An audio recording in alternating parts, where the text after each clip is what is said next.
ট্রাম্পের আমলে ইরাকে মার্কিন হামলায় নিহত হন ইরানের শীর্ষ সামরিক নেতা কাসেম সোলাইমানি।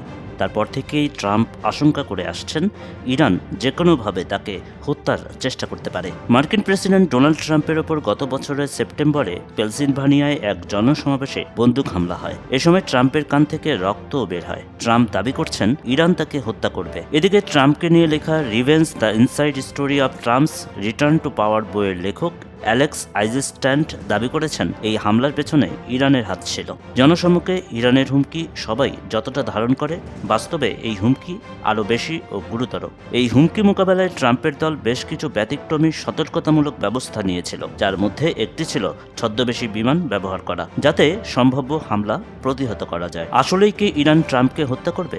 ইরানি হুমকি যে এখনও ট্রাম্পের মাথায় ঘুরছে তার ইঙ্গিত মেলে গত সপ্তাহে তার এক বক্তব্য থেকে। ট্রাম্প বলেন, যদি ইরানি গোয়েন্দারা তাকে হত্যার চেষ্টা করে তবে তিনি তার প্রশাসনকে ইরানকে সম্পূর্ণরূপে ধ্বংস করার নির্দেশ দিয়ে রেখেছেন। পরে অবশ্য ট্রাম্প তার এই বক্তব্য খানিকটা সংশোধন করে বলেন তিনি ইরানের সঙ্গে একটি নিশ্চিত পারমাণবিক শান্তি চুক্তি চান। অবশ্য ইরানের উপরে সর্বোচ্চ চাপ দেওয়ার জন্য একটি নিষেধাজ্ঞা বিলে সইও করেছেন ট্রাম্প।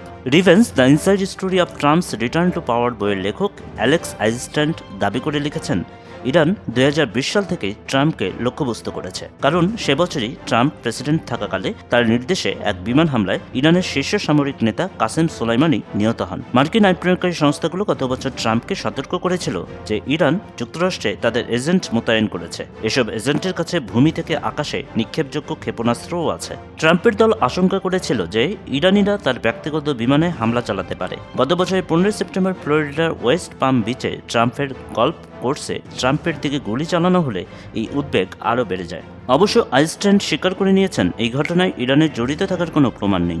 একইভাবে এই ঘটনার ঠিক 2 মাস আগে পেনসিলভানিয়ায় ট্রাম্পের উপর হামলার ঘটনায়ও ইরানের জড়িত থাকার প্রমাণ নেই। এই হামলায় অবশ্য ট্রাম্পের কানের একটি অংশ ক্ষতিগ্রস্ত হয়। তবে ফ্লোরিডার ঘটনার পরপরই ট্রাম্পের নিরাপত্তা দল এতটাই উদ্বিগ্ন হয়ে পড়ে যে তারা ট্রাম্পকে একটি ছদ্মবেশী বিমানে ভ্রমণের ব্যবস্থা করে। এই বিমানটি ছিল তার বন্ধু ও রিয়েল এস্টেট ব্যবসায়ী স্টিভ উইটকফের। এই উইটকফ বর্তমানে ট্রাম্পের মধ্যপ্রাচ্য বিষয়ক দূত। এরপর ট্রাম্পের ব্যক্তিগত বিমান ট্রাম্প ফোর্স ওয়ানে তার প্রচারাভিযানের বেশিরভাগ স্টাফদের তোলা হতো, আর ট্রাম্প উঠতেন উইটকফের বিমানে। এই বিষয়টি ট্রাম্পের অনেক সহযোগীকে ক্ষুব্ধ করে তোলে, কারণ তারা ভয় পাচ্ছিলেন যদি ওই বিমানে হামলা হয় তবে তারা মারা যেতে পারেন। 28 সেপ্টেম্বর নিউ ইয়র্কের লং আইল্যান্ডে এক সমাবেশের পর সিক্রেট সার্ভিস ট্রাম্পের প্রচারাভিযানের নেতাদের সতর্ক করে দেয় তারা গোয়েন্দা তথ্য পেয়েছে ট্রাম্পের গাড়িবহরে হামলা চালানোর পরিকল্পনা থাকতে পারে। লাসিবিটা তখন ঠাট্টার সুরে ট্রাম্পের সোশ্যাল মিডিয়া প্রধান ড্যান স্কেভিনুকে বলেন, গাড়ির জানালা দিয়ে মাথা বের করে ছবি তুলতে যেও না, কারণ তুমি তখন একেবারে টার্গেট হয়ে যাবে। পরের সপ্তাহে পেনসিলভানিয়ার এক সফরে ট্রাম্পের গাড়িবহর লক্ষ্য করে একটি ড্রোন